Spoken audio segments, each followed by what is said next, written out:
During these two activities, I find some parts of the answers about some questions.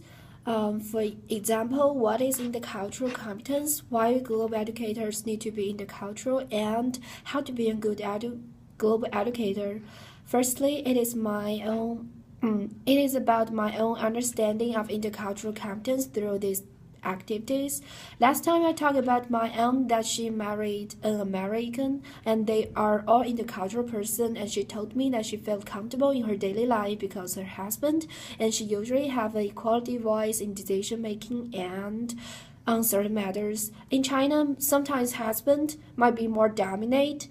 And she also find that in America, most old people do not live with their children or relatives. She like this because she love to have personal space, and I love this too. Although in China, young people must take responsibility to look after old people. In my idea, we have to take care of old people, but it is not necessary to live with them because there are so many differences between two generations, so we might have gaps all the time. Since my aunt came to America, she has adapted the living styles here, but she also contains her own cultural habits, such as Confucian thoughts. Do not do to others what you would not like to be done to you. By the way, it is really wise. And she also teach her kids how to write some Chinese and also some Chinese table culture, such as using chopsticks and cooking Chinese traditional foods such as dumplings, which is my favorite food. And from experience of my aunt, I thought that when people live abroad for an extended period of time, there are three possibilities for their relationship to their host culture.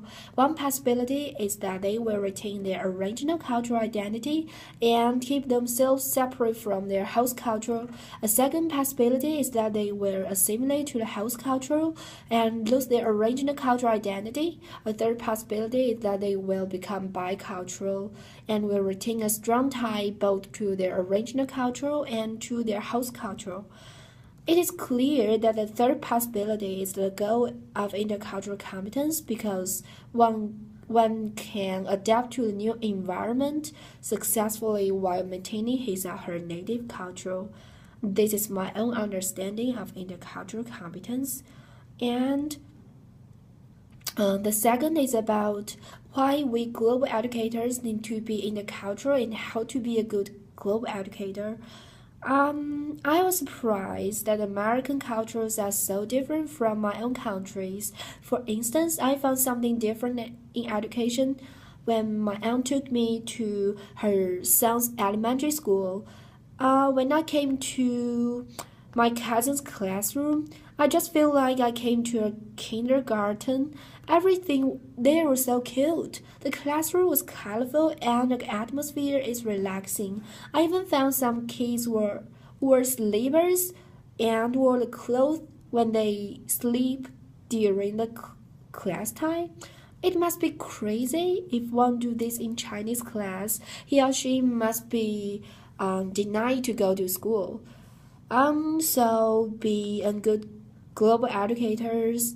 We should take everything easy. Consequently, it is clear that intercultural competence plays an important role in people's life.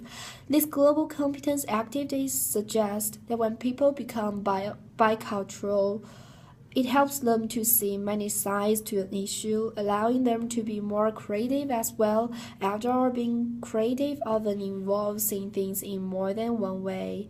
Therefore, as a global educator, it is vital to be intercultural. And there's one more question: what should I do to be intercultural, or what kinds of qualities can help me become a good global educator? In my idea, there were three basic qualities to be an effective global educator, such as behavioral flexibility, communicative awareness, and knowledge discovery. And I'll explain it. Bio Behavioral flexibility means that the ability to adapt your own behavior to different requirements and situations. It is my own standing, by the way. Communicative awareness is the ability to identify and use communicative conventions of people from other cultural backgrounds and to modify your own forms of expression correspondingly. Lastly, knowledge discovery is the ability to acquire new knowledge for a cultural and cultural practices and to use that knowledge in real-time communication and interaction. A teacher has two jobs: fill young minds with knowledge, yes, but most important, give those minds a compass so that knowledge doesn't go to waste.